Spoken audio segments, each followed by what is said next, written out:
Nous sommes de retour en direct sur le plateau de TV Finance. Merci beaucoup. Si vous nous rejoignez à l'instant, merci beaucoup pour votre fidélité. Et il est l'heure de retrouver donc la rubrique de Ludovic Berthola, les échos de Wall Street. Ludovic qui nous envoie, vous le savez désormais, sa vidéo, son analyse la veille. Donc forcément, même si les marchés américains sont fermés, son analyse ne prend pas en compte les derniers dénouements fondamentaux, boursiers, techniques. On va parler du Nasdaq, le Nasdaq qui se prend une claque depuis une semaine.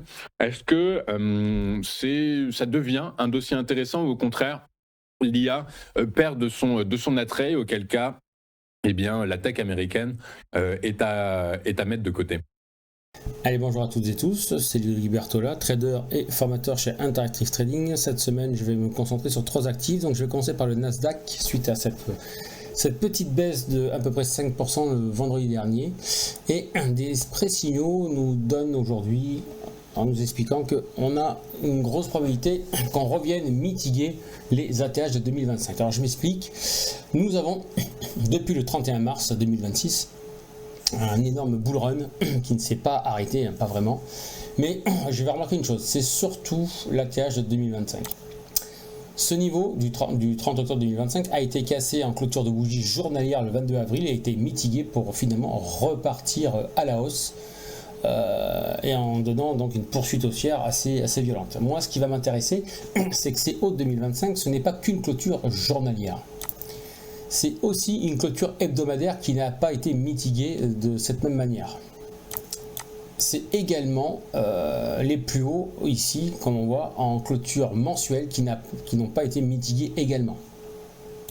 Et comme on peut le voir même à cet instant présent, même sur le trimestriel, sachant qu'à la fin du mois on va clôturer le trimestre et le semestre, ça n'a pas été donc mitigué non plus, donc je m'attends à un retour ici. Peut-être pas sur le mois de juin, mais techniquement, voilà, dans les peut-être un mois ou deux à venir.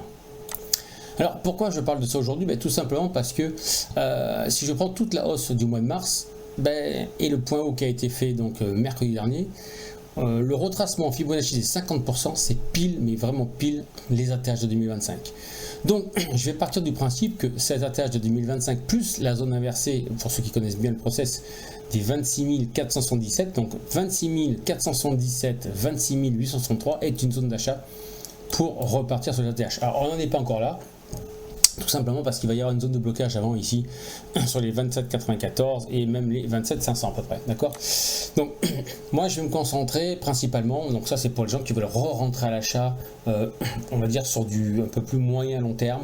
Il faudra attendre ce retour sur cette zone des 26,477, 26,863 pour pouvoir repartir.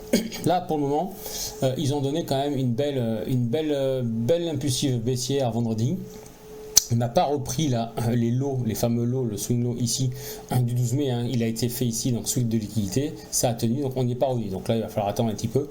Mais pour moi, techniquement, on a fait un point haut là pour les jours à venir, et je m'attends à une correction, probablement qui revienne proche des 27 500 avant de repartir un petit peu pour ensuite replonger sur les mois à venir. Voilà, donc affaire à suivre, on verra bien un peu comment ça va se passer, mais ce serait plutôt mon scénario. Je pense qu'un point haut a été atteint.